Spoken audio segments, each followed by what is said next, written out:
People judge people who commit suicide so harshly. I've heard things said of my friend like he was a coward. Um, he didn't have guts. He didn't have strength. But what do you do when you just can't go on anymore? How do you handle it?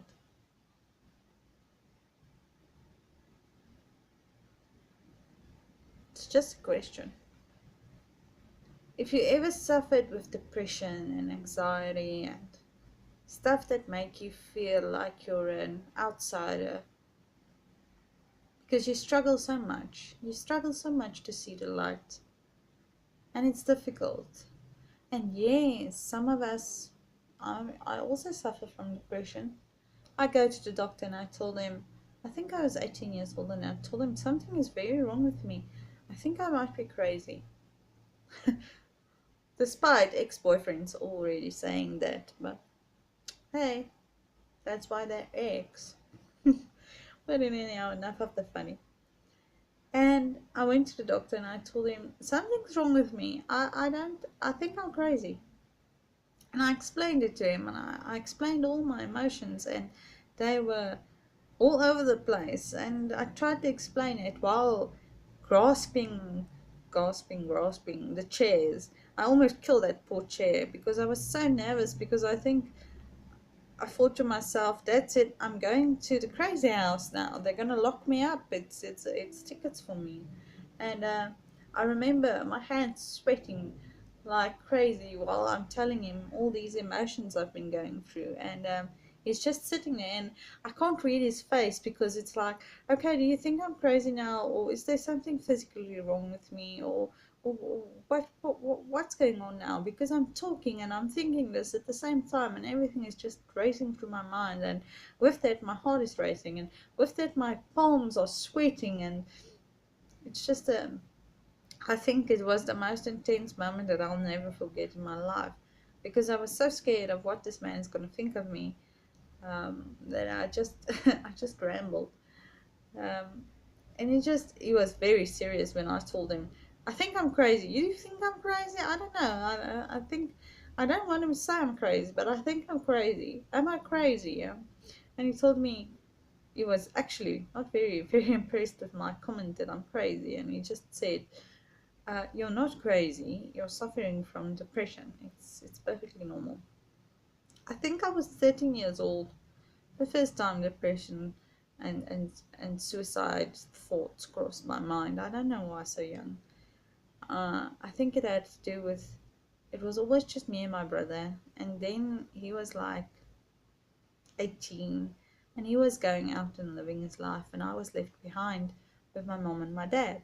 But I didn't really have friends and stuff because I wasn't a social person as much, and he just left me behind, and I was just so alone, and I think I fell into this depression. I think I I know that's where it started, because I one day I just sat and I thought to myself, where did your unhappiness start? Because you were such a happy child. My parents did so much for us. We never needed anything. We never needed something. We were spoiled rotten. Why were you so depressed? And it just occurred to me, the nights I spent alone sitting in front of the TV, where we would have been two and making jokes and laughing, and I was just so alone. And it occurred to me that that is where it came from. My brother was now over the time of being a teenager. He was halfway in it. So um, he was living his life now. He was going out with his friends, and I was alone, School wasn't very much comfort for me. I didn't have many friends. I was always more loner than anything else. He was basically the closest person to me probably at that time, except for my mom and dad, but I mean on the same level, sort of. You know what I mean? And I just lost him. And that is where my depression started. And since the age of 13, basically, it's been a roller coaster ride of up and down. And it's a miracle I'm still here. Truly, it is. I'm not ashamed to say it. Maybe you think I'm weak. Maybe I am. It's a miracle I'm still here. But I fight the fight for my family. My mom and my dad and my brother, they don't deserve something like that. So I fight the fight. And I've won so far perfectly. But I'm on medication. And that helps me a lot. But say you don't realize what is wrong with you and you never go to the doctor and say, listen here, something is wrong with me. I think I might be crazy or anything on that matter, then you're not going to get help. And the medication actually helps. It does. It helped me. I'm not on anything strong like Prozac. I don't believe in Prozac. I'm just on a slight, and they overdosed me. If you look at my previous videos, you'll see that they suspected I have bipolar disorder, and they gave me completely wrong medicine, and that just made it totally worse. And it took me a while to realize that this was not the grief that is making it extra hard for me. It is the medication that I've been on that is making it extra hard for me. And I talked to a lot of people, and I decided, okay, I'm leaving that medication. I'm not taking it anymore. I'm going to the minimum dose, and it's been good for me. And then of course sedatives can just calming meds. They can just put you on a whole nother plane. I'm telling you, you can heal that stuff is potent. I don't suggest that unless you just had a traumatic event happen and you need to just be calm. Then I would take it, but not like I have this thing where I get heart palpitations, anxiety, heart palpitations. I would sit here calmly playing a very calm game, and my heart would just all of a sudden just feel like it wants out. It's like, what? Here, let me out. And you start to feel so bloody bad. You start to feel. My dad always says, at first you're scared you might die, and then you're scared you might not, because then you're gonna live with that forever, and it's like, and that's the feeling you get. You're like, I'm gonna die, I'm gonna die. Oh, just what if I don't die? What if I don't die? And oh, it's a very, anybody with anxiety will tell you it's a very, very, very odd experience. And I've had some odd experiences regarding this. I remember at one time I was very stressed at work, and I sat there and I tranced out. But in my head, it felt like I was physically in 10 different places at once. And I actually Googled, did I just have like a mini stroke, or what is going on with me? I never got the answer to that. The doctor didn't tell me. She just said, you should stress less, and gave me more medication.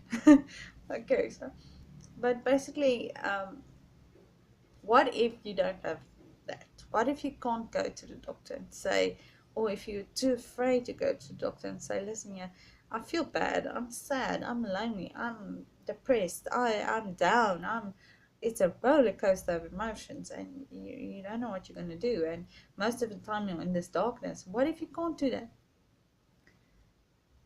And you have to live with that alone most of the time. You talk to your friends, but they don't really understand. I've seen people who don't understand depression. They don't understand what it is to go to that dark place. They get down, yeah, but they don't implement it in their mindset. It's like we implement it in our mindsets. We don't just go down, we go down to the dark. And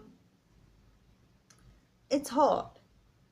And for a person who can't get that help, it's even harder. And now you sit there and you think to yourself, okay, Jimmy, he had a cool life, and he went and he committed suicide. That's just a coward. How come he couldn't get over losing that Jenny dumped him? I'm just taking a scenario. How come he couldn't get over Jenny dumping him? Maybe Jenny was the thing he was clinging to, and that just sent him off to the deep end. And maybe there was nobody else there except Jenny to listen. And you think you might be there to listen, but maybe you don't have the connection to Jimmy.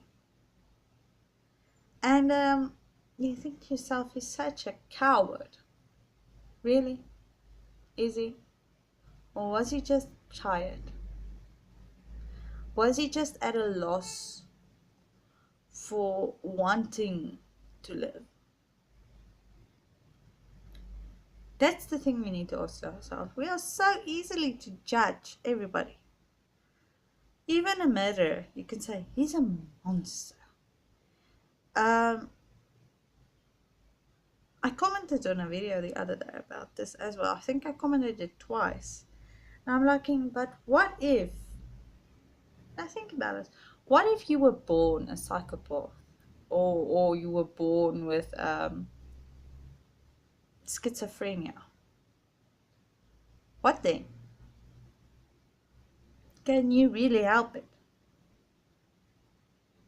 If that, it's like a disability. If somebody's born without a leg or arm, you feel sorry for them. Okay. A mental disease you can't see. But it's there, but you can't see it. So you don't feel sorry for that person. He's a monster. Basically, I just want this video to say, don't be so quick to judge. Whether Jimmy was a coward, or whether he had more guts, or whether he was just tired. Because if less people judge Jimmy's not a real person, probably somewhere, but I'm not talking in any Jimmy of specifics, then maybe John will speak up next time. If Jimmy wasn't put under that, oh, he's a coward, then maybe when we talk more about Jimmy and what he did, I know it's sad, it's gloomy, you don't want to go there, it's a dark place, you want to be happy and you want to see the flowers and you want to see the rainbows, but guess what, life's not about flowers and rainbows only. There's darkness, there's sadness, there's tears, there's emotions. You can't just ignore those things and just go to the light with unicorns that poop rainbows and things that don't even exist because you're an optimist. No. There's times that you need to sit down and you need to remember Jimmy and you need to talk about Jimmy. Because Jimmy was a person and he was hurting. And maybe if John, I don't know why everybody is Jay, but never mind. I don't know. It's a thing in my mind. But I just realized that's why everybody has J for. Never mind. Okay. That was just a realization. I'm so sorry. If John hear you talking about Jimmy and hear you saying Jimmy should have talked to somebody, you would have gotten help from a doctor. Maybe John would then just click and, okay, Jimmy is not a coward for doing this, and I can go and talk to a doctor. And you may think I'm gibbering now, but just think about it in your mind and realize that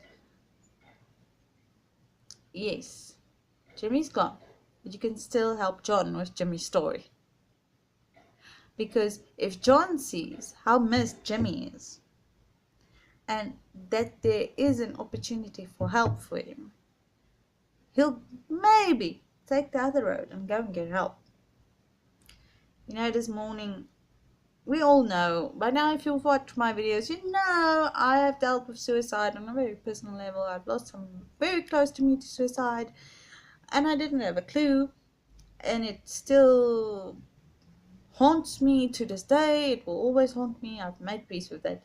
But this morning, 4 o'clock, I wake up with a bulging headache, and I just decided, okay, I'm going to listen to some radio, and there it comes on, The Fray, How to Save a Life, and I just bawled my eyes out. And some people you won't be able to save. That I understand, that I get. Some people are just set in, okay, I'm doing this, you're not going to stop me, he's not going to stop me. But some people just need that, you know what, you're not alone. You can talk about it. And I know you're down, just talk to me. And they need to sit there and they need to cry. And it's alright for a man to cry. And it's alright for a woman to cry. Okay, it's alright to cry. You don't have to hide it. It's human. It's emotions. But anyhow, I think I got my message across. We just need to judge less. That's the whole concept. Judge less. Whether you have depression, whether you have a disability you can see, whether you have schizophrenia or psychosis, don't be so hard to judge. Just just don't. It's not nice. It's not nice. But anyhow, have a wonderful day. I hope the unicorns poop rainbows and the butterflies fly through them and become multicolored. And now I'm just talking crap. Goodbye.